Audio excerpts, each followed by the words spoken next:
should understand that we are not scared anymore, because we learned from our sisters in Iran that we should be brave, that we will take our country back from mullahs. The following content contains themes that some viewers may find disturbing.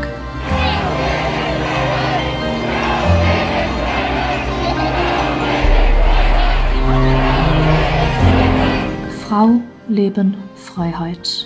Woman, life, freedom.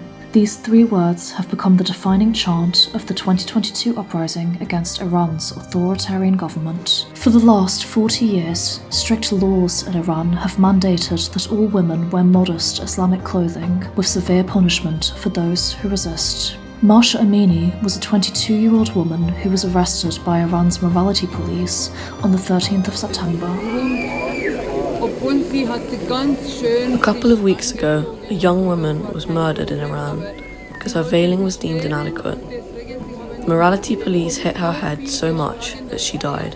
Images of Amini in hospital were shared on social media and sparked nationwide protest. But this outrage was not contained to Iran itself for long.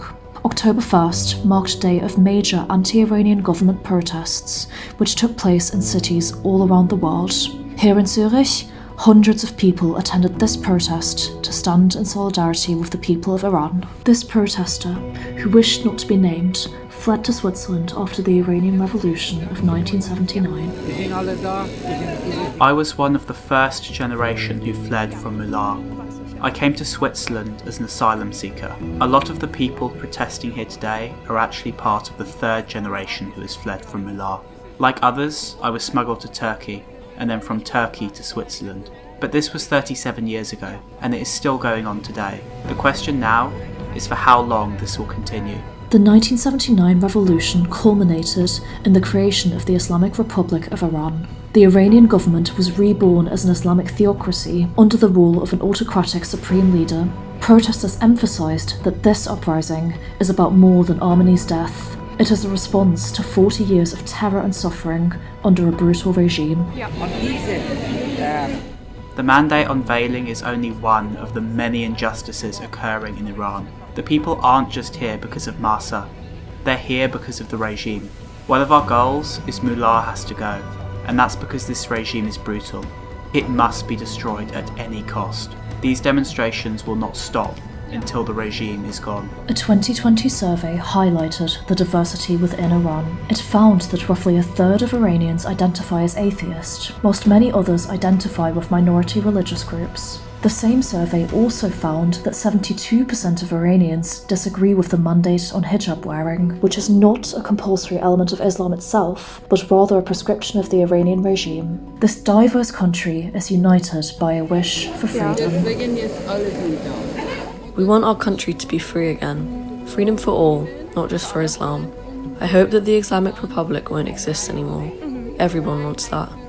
We just want a government that guarantees freedom for everybody. One protester, who also wished to remain anonymous, made a plea for international aid for the people of Iran and encouraged her people to keep fighting. We who are here today and taking part in the protests across the world know how bad the situation is. We were once in Iran too. We experienced it and paid the price with our own flesh and blood. We have no freedom in our own country, so we have to flee to other countries in search of safety. I'm an asylum seeker and had to relearn a new language like a small child when I left behind my whole life in Iran. It is not possible to live a normal life as an asylum seeker.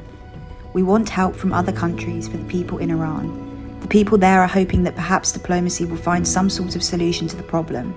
We just want to say please help the people in our country. They are desperate. As soon as our country is free, I and many others will be able to return and help to rebuild it back to how it was 40 years ago. To my sisters protesting on the streets of Iran, I want to say please don't give up. You must carry on. There is a small light in the dark sky. Freedom is near, and if we carry on, we can earn it.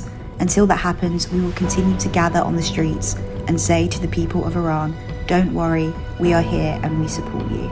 Since this protest took place on October 1st, the Iranian regime has intensified its crackdown on protesters. Iranian authorities have repeatedly insisted that Amini died of a heart attack whilst under arrest and portrayed protests as foreign-backed riots. Thousands have been arrested, and internet blackouts have become common. Estimates for death tolls vary, but are increasing rapidly. Protests continue across the world. My name is Laetitia Eichinger, and you've been watching PalTV.